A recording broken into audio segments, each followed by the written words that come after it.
मेरा नाम इश्तियाक अहमद मलिक है। जैसे कि आप देख रहे हैं, पिछले 2 दिन से बलेसा में बर्फबारी का सिलसिला जारी है। बर्फ की वजह से जहां अवामी मुश्किलात में इजाफा हुआ है, वहीं बिजली का निज़ाम धर्म भरम हुआ है। बिजली की आंख मचोली से आवाम को पहले ही परेशानी का सामना करना पड़ता था, लेकिन कल शाम से मुसलसल बर्फबारी की वजह से बलेसा के तमाम देहात में बिजली निज़ाम बंद हुआ है। कई तरसीली लाइनें गिर चुकी हैं, उनको नुकसान पहुंचा है, जिसकी वजह से लोगों को काफ़ी मुश्किलात का सामना करना पड़ रहा है। बिजली न होने की वजह से यहाँ के मकामी अस्पतालों व सरकारी इदारों का कामकाज भी मुतासर हो रहा है। हमारी डिस्ट्रिक्ट व मकामी एडमिनिस्ट्रेशन से गुजारिश है कि मौसम खुशगवार होते ही बिजली निज़ाम को बहाल किया जाए ताकि लोगों की मुश्किलात दूर हो सके। सर, बर्फबारी से पहले बिजली सप्लाई कहाँ तक दी जा रही है आवाम को महकमा बिजली की तरफ से? जी, जैसे मैंने पहले ही बताया कि बिजली का यहाँ कोई शेड्यूल नहीं है। लोग हर वक्त परेशान हैं और आपने भी देखा होगा कि कई जगहों पर लोगों ने एहतजाज भी किए कि बिजली का शेड्यूल मुरतब किया जाए।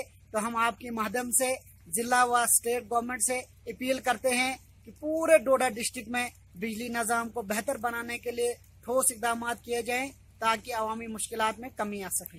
मुतअद्दिद लोगों का ये कहना है कि 24 घंटों में 18 घंटे बिजली सप्लाई बंद रखी जाती है। क्या ये हकीकत है? बिल्कुल, ये 100% जो है हकीकत है, इसमें कोई दो राय नहीं है।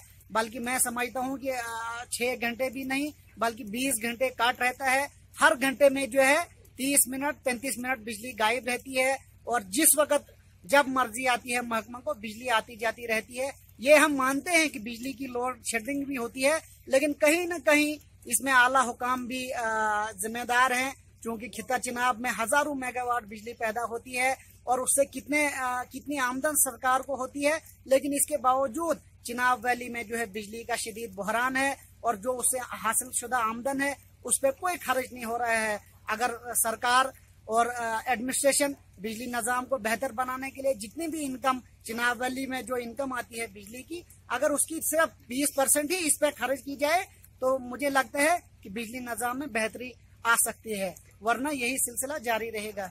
अगर देखा जाए बलेसा के मतलब ज्यादातर लोग गरीब हैं, तो मतलब जिस दौरान बिजली सप्लाई बंद रखी गई, क्या उस वक्त का बिल बिजली वालों को इनसे लेना चाहिए या नहीं?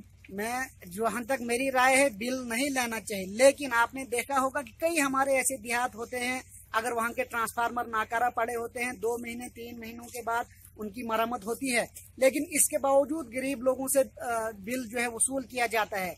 और अभी तक मुझे नहीं लगता है कि किसी ऐसे इलाके में जहां 2 महीने बिजली बंद रही होगी तो गवर्नमेंट की तरफ से बिजली किराया माफ किया होगा, बल्कि फिर भी इसके बावजूद लोगों से किराया वसूल किया जाता है, जो कि सरासर नाइंसाफी है। गरीब लोगों का ये भी कहना है कि जब भी बिजली बंद रखी जाती है महकमा की तरफ से, तो उस वक्त ये यकीन दहानी दी जाती है कि आपसे कोई बिल नहीं लिया जाएगा।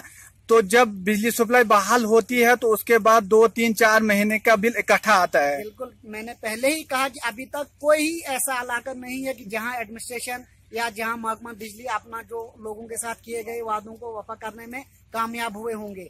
अब ये बात ठीक है कि बिजली वाले उस वक्त यकीन दहानी देते हैं कि भाई हम आपका बिल इस महीने का माफ होगा, इतने दिन का माफ होगा। अगर महीने में 15, और रूल भी ऐसे ही है कि अगर महीने में 15 दिन बिजली बंद रहती है जिस इलाके में, उसका बिल माफ होता है। लेकिन अभी तक कोई ऐसा इलाका नहीं है या कोई ऐसा मोहल्ला नहीं है जहां बिल माफ किया होगा गरीब लोगों से, बल्कि उसके बावजूद वसूल किया जाता है। तो आपके माध्यम से, आपकी वसातत से हम अपील करते हैं गवर्नमेंट से कि जिस भी इलाके में 15 दिन, बल्कि ये गरीब इलाका है, 7 दिन ही काफी है। 7 दिन जिस इलाके में बिजली बंद रहती है वहाँ का किराया माफ होना चाहिए। और जो BPL जुमरे के लोग हैं, AAY जुमरे के लोग हैं, उनको बिल्कुल किराया माफ किया जाना चाहिए और बाकी लोगों को 108 रुपये माहाना किराया वसूल किया जाना चाहिए 360 के बदले।